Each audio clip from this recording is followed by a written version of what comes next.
Well, people often ask me, how do you build something like this? And I tell them, very carefully. You build it very carefully, and but you don't sweat the details too much. You know, if you don't build it exactly to the plan, it's not a big deal. As long as you get the wing incidents and the tailplane incidents pretty much correct, you're going to be okay.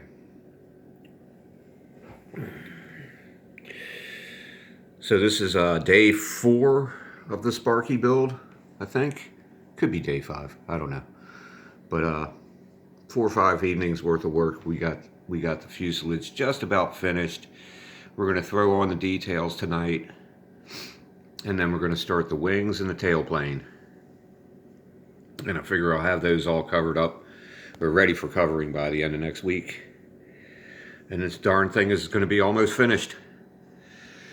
Almost finished. 50 years in the waiting. 50 years in the waiting. I've been waiting 50 years for this plane. Hard to believe, right? My original airplane, my original Sparky, got smashed by one of my siblings by accident when I was a kid, and it never got to see the sky. And so here's the replacement that I'm building 50 years later. And it's really brought back some memories to me, you know, of sitting in Dad's basement building an airplane when I was about 10 years old. And you know, I don't know, the nostalgia, I don't know how to describe it, but I'm having a good time doing it. I'm really enjoying the build, and I changed a few things in the plan. You know, you can't be afraid to make changes. If you see things you don't like in the plan, change them. It's not a big deal. You're going to wind up in the ballpark either way. Every plane has its own minor imperfections. Nothing's perfect, especially when you're building it out of wood.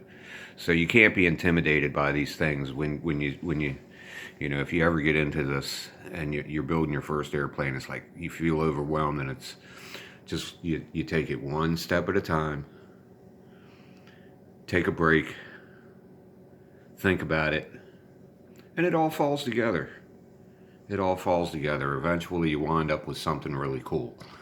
And so anyway, thanks a lot for stopping by. Check in next week, and we'll probably have some more progress done. I'll bet you I'll be almost done. I'll bet you I'll be almost finished with this airplane.